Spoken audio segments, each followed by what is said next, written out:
There is a risk and a chance when you launch your business that you might fail. But what I can tell you for sure is that you have a lot of control over that. You have the ability to be able to go out and do differently over and over and over again. You have the ability to not quit until you have success in your business. So to me, failure is not an option. And when you hear that, you're like, yeah, not for you, Debbie. But do you see what I'm saying? Fear of failing is fixed by you not stopping.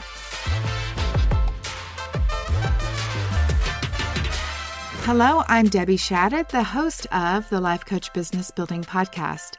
If you are ready to have more clients in your life coach business, then you're in the right spot. Each week, I'm going to teach you super simple strategies to grow your business without feeling overwhelmed and without spending money on paid ads. Now, if that sounds interesting, stick around and let's get started. In today's podcast, I'm going to talk about mindset, your business building mindset. Now, you guys know that I'm the action coach, and inside the Business Building Boutique, we not only have an action coach, that is me telling you the strategies, but we also have a business mindset coach. What I know for sure is that you need to take consistent action to build your business, that you're going to encounter some mindset drama. You're going to experience some mindset setbacks that are going to keep you stuck in your business. So I want to talk to you about a few of the common mindset roadblocks that really slow people down. These are some of the common things that we coach people through as they are building their business. Let's talk first about imposter syndrome. Have you had it? Have you experienced it yourself? I want to tell you there are 3 ways to overcome or to better manage imposter syndrome. The first thing is to pick a topic that you know so well. There's 2 coaches that I experience who talk about imposter syndrome. The first coach is a coach who has decided that coaching is a good career and that they've heard that life coaches make lots of money, and they decide to choose coaching as their next career, and they pick a niche that they think is going to be the profitable niche. Those coaches have not experienced transformation typically in the topic that they want to coach on. They were just interested in a topic and decided, hey, I'll be a coach in that topic. What happens to those ladies is they find out that they don't actually know it firsthand, that they can't speak with that empathy as if I know what you're experiencing because I've been there too. That is when imposter syndrome shows up for them. They feel like, do I really know how my client feels? So if that is you and you've picked coaching as your career and you have picked a niche that you don't feel like you thoroughly understand, then I want to ask you to pick a different niche. Think about something that you've had a transformation in your own life on, and then pick that niche so that you know it well enough to be able to help people and to be able to show up with empathy. The second coach who experiences imposter syndrome is the coach who is working in a niche and is talking about a topic that she knows so well, right? That's the ideal situation, is that you, number one, pick a niche that you know that you have had a transformation on. The reason why I want you to do this is that I want you to teach around this topic. And I want you to know it so well that you can pair it with the certification information that you've gained or the knowledge that you have about coaching. And then you can teach it without stressing. You can write an email about a story that you have without worrying about it. You can be in the middle of a workshop and you don't have to read a script because you know this niche because you are this niche. Now, the way that imposter syndrome shows up for that person is just a natural response from your primitive brain, who is just saying to you like, hey, you're putting yourself out there for the first time. This is dangerous. And you might hear a whisper of, are you really qualified to do that? But I promise you, if you have experience in this niche yourself, if you've had transformation, and if you know about coaching, then you are qualified to teach on this topic and to coach on this topic.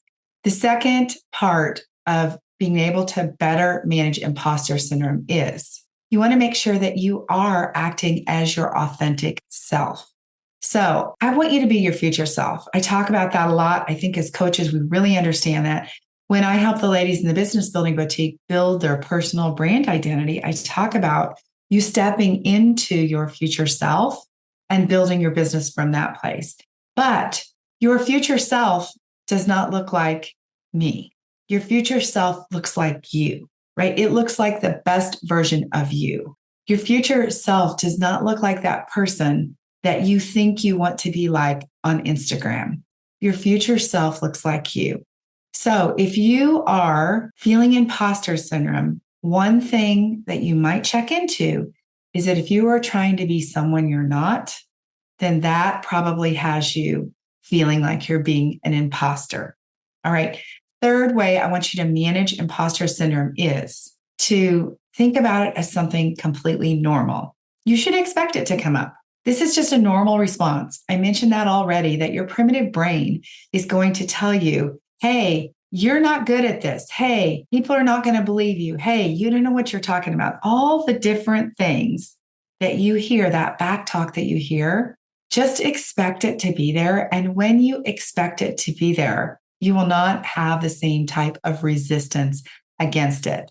So you're not doing anything wrong. If it comes up, the way that you manage it is you acknowledge it and you say, this is interesting.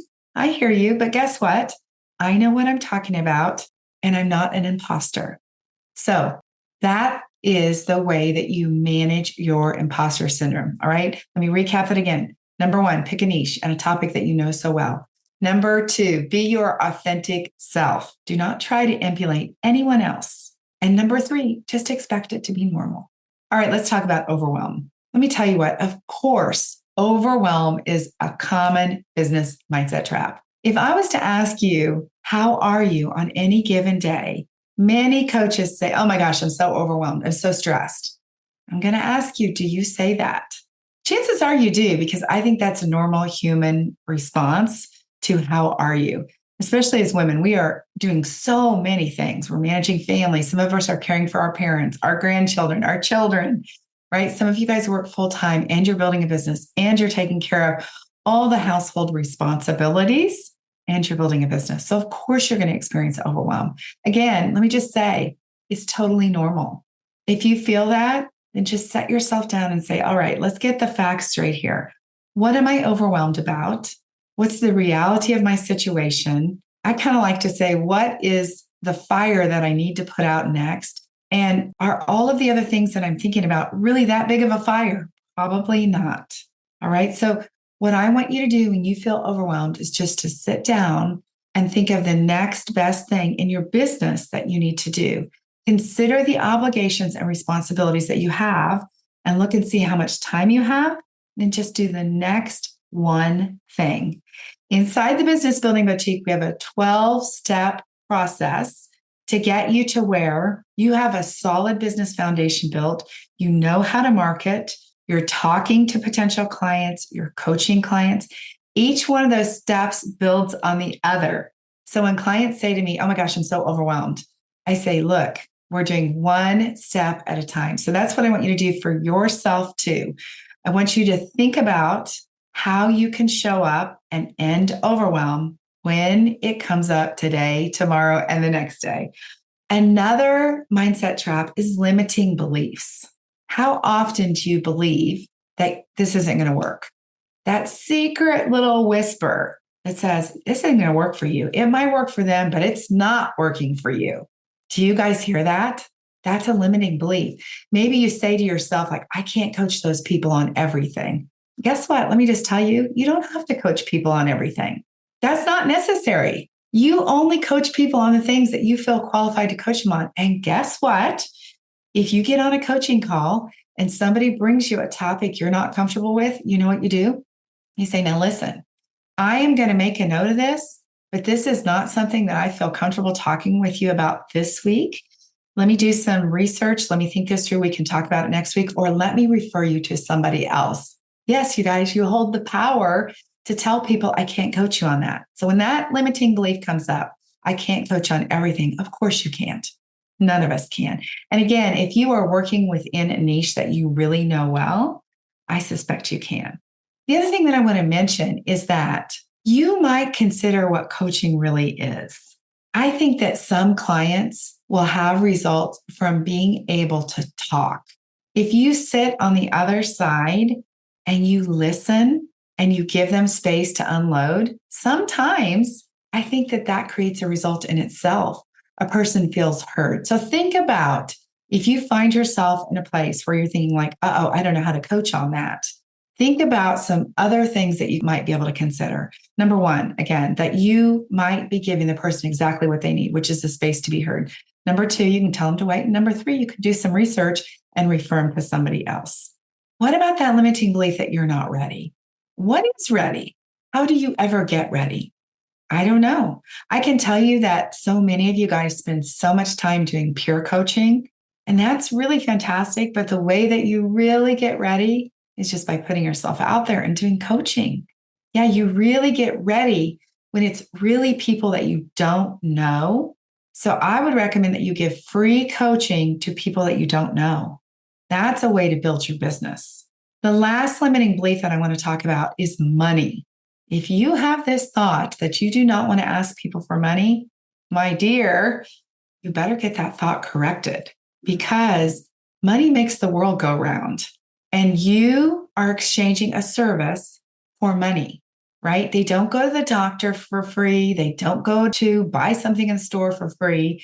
You are a service provider and you don't give things away for free either. So I really want you to think through that. What I know for sure is that over the years, when I have given clients something for free, because I thought, oh my gosh, I feel so sorry for them. I know I can help them. I want to help them. You know what happens? They don't actually do the work. It's so interesting. I'll get the whole story from them about how desperate they are to make a change. And I feel so good about offering them something free. And then they don't show up and do the work. Or I'll say, you can have access to all of my content, all of it, step by step. This will get you to build your business. They won't even go in and watch one single training. So free doesn't work in coaching, you guys. Yes, I mentioned having free individual coaching sessions as a way for people to experience coaching, kind of like a complimentary coaching session. But when you just give them free coaching, a set of coaching sessions, or walk them through your program for free, you really don't get the results that you want. The next limiting belief that I want to talk about is fear. And again, let's just try to normalize this. Let's talk about the fears that you have. And let's just say, of course, you feel fear. Can you see the common theme here? Everything that you're experiencing as a mindset trap, I think is actually perfectly normal. You might think that it's a big deal and you might spend some time getting coached on it, getting yourself worked through it. You might be journaling about it. But look, what if it was just normal? You said, oh, that's interesting. All right. So, of course, you're going to feel embarrassed. You have the fear of feeling embarrassed on social media. You have this fear of messing up. You have the fear of not knowing what to say. You have the fear of the way that you look. You have the fear of being judged, right? I was thinking today when I got on the podcast, I've had this cold and I completely lost my voice. And so I know my voice is kind of rough today. And I was like, oh, I don't know if I should do it. But you know what I would rather do? I would rather show up with a raspy voice and talk to you guys about the mindset traps that I know you need to solve. I would rather do that than worry about my voice. So what if you consider that not everyone is paying that close of attention to you? Like many of you guys listening to this podcast, maybe you didn't notice my voice until I've brought it to your attention. It's so interesting because oftentimes the things that we look and critique about ourselves, nobody else notices. And also, I just want to tell you, while you are new to business, that first post that you do, when you finally get your website up, guess what? I hate to break the bad news, but nobody's coming to it. Nobody's looking at it. So it's okay because as you do more of those and you finally start to build up some momentum and people start to look, you get better at that point. All right. One of the ways that you can manage fear is to just let yourself be embarrassed. Like take some time and kind of meditate on the feeling of embarrassment. What does that actually feel like? What does it feel like in your body? Imagine it, live through it. And I promise you that you're going to find out it's uncomfortable, but it's not that bad. That's one of the ways that you can sort of desensitize the fear that you're having. What other fears come up? That fear of failing. It's legitimate, you guys. There is a risk and a chance when you launch your business that you might fail. But what I can tell you for sure is that you have a lot of control over that. You have the ability to be able to go out and do differently over and over and over again. You have the ability to not quit until you have success in your business. So to me, failure is not an option. And when you hear that, you're like, yeah, not for you, Debbie. But do you see what I'm saying? Fear of failing is fixed by you not stopping, by you keeping on the track of building your business until it's built. How about fear of being found out? As if you're hiding something. Are you hiding anything? If you are, I would just put it out there. If you are hiding something that's nobody's business, I wouldn't worry about it. All right. So if you're worried about being found out, then just tell people what it is. If it's nobody else's business, then don't worry about it. All right. If you are coaching within your niche, a lot of that fear of being found out is not going to come up. How about fear of being criticized? Again, I talked about that slightly. Who cares what somebody thinks about your hair, your glasses, your lipstick? Who cares?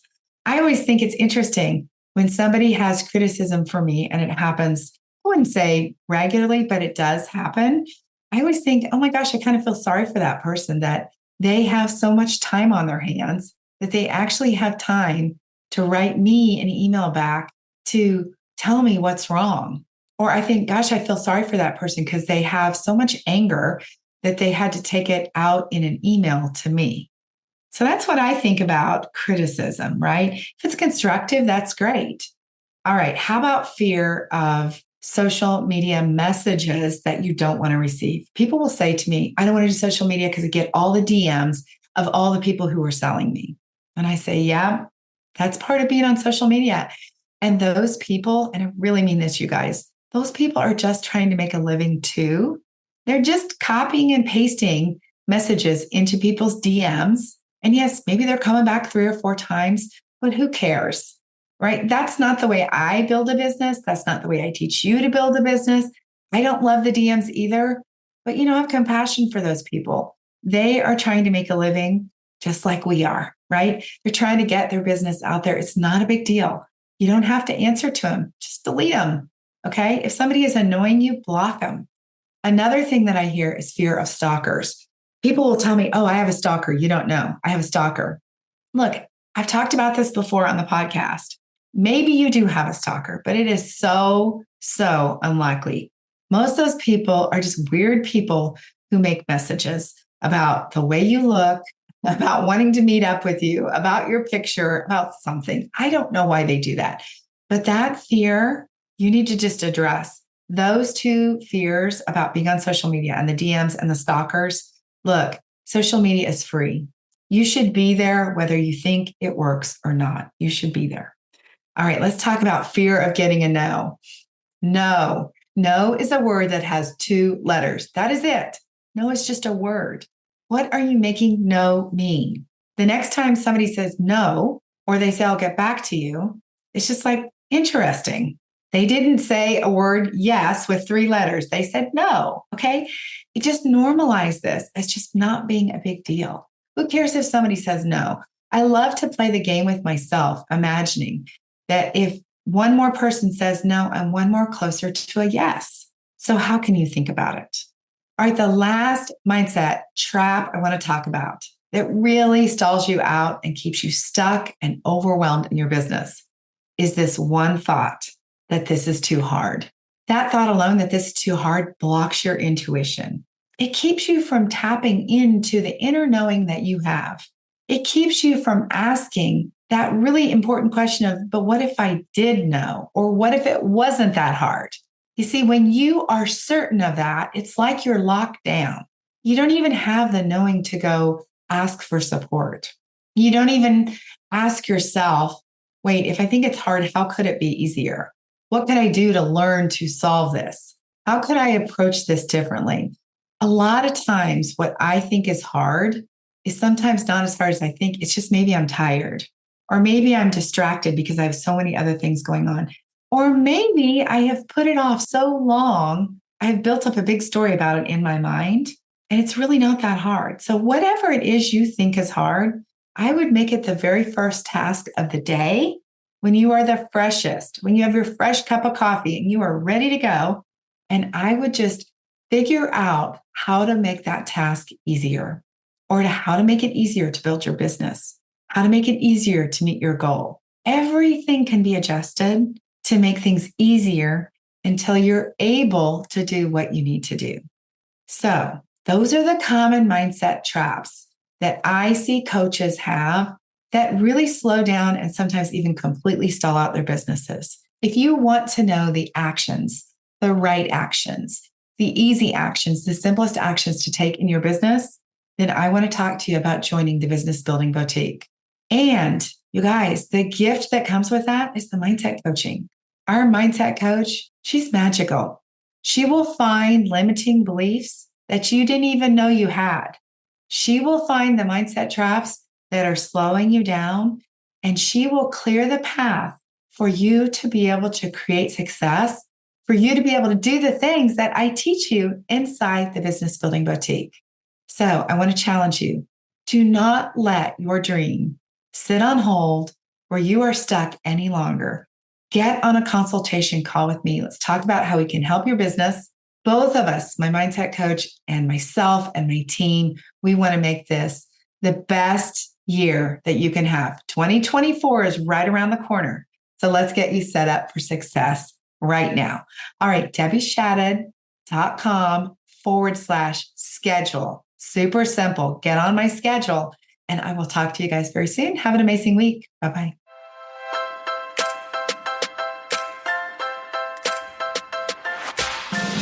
Okay, ladies, that is it for today. Before we go, I want to invite you to head over to DebbieShadid.com. I have this incredible Canva training specifically designed for life coaches, where I'm going to teach you how to use Canva to create beautiful graphics to market your life coaching business. All right, have an amazing week. I'll talk to you very soon. Bye-bye.